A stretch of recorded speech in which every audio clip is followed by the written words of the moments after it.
Will the disagreements between the Obama administration and Israel come out from behind closed doors? Some say yes, others say no. The attack on the Gaza flotilla has the world zeroed in on how the United States president will respond to this incident.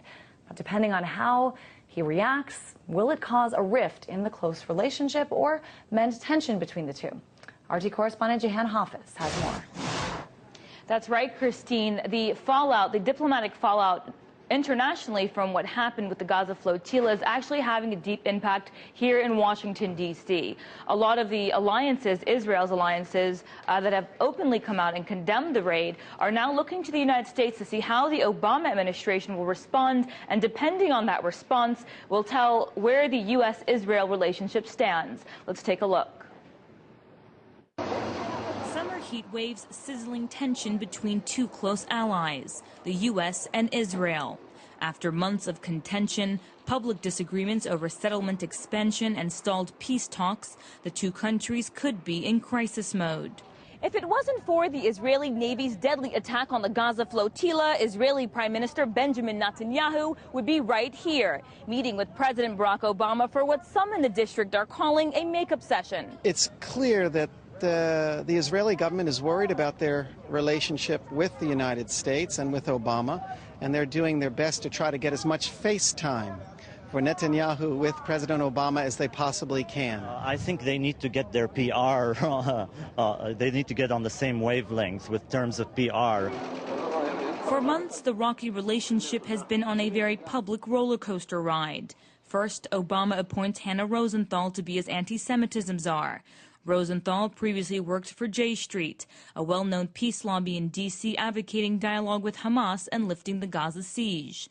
Then, strong statements from top White House officials in March. It was insulting, and it was insulting not just to the vice president, who certainly didn't deserve that. He was there with a very clear message of commitment to the peace process, solidarity with the Israeli people, but it was an insult to the United States. However, with the latest incident stirring condemnation across the board from both allies and adversaries, some analysts predict nothing will change at all between the U.S. and Israel. The Obama administration is producing this rhetoric that's really empty rhetoric. There has been absolutely no change between the Bush policy with Israel and the Obama policy with Israel. And with all of those...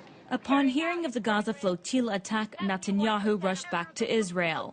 Obama waiting to reschedule their meeting. In the meantime, outrage boiling into the streets of the district, and Obama in a tight spot, tangled between whether to back Israel or join the international front demanding action on Gaza. Jehan Hafiz, RT, Washington, D.C. You know, it's pretty interesting. A lot of people certainly are keeping their eye on the president's reaction. Some of the people I spoke to said the president's not reacting, not having a clear-cut response is a step in the right direction for those who are critical of Israel. I want to know from you, Jehan, what you think about the Obama administration's response so far. Well, it's definitely been more mild, simply because they have not strongly come out and condemned the Israeli Navy's attack on the Gaza flotilla, as most the EU countries have. You've also seen Turkey come out. As you've been reporting and as it's been well known, the Turkish suffered tremendously in this attack. They called it their 9/11.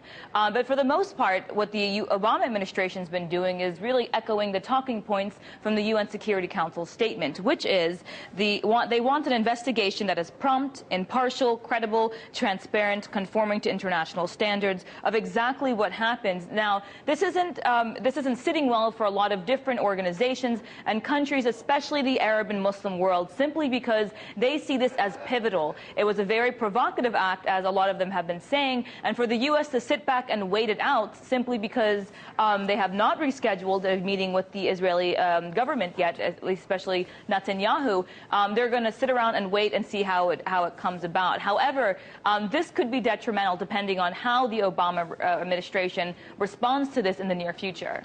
All right, Jehan Hafiz joining us from the newsroom.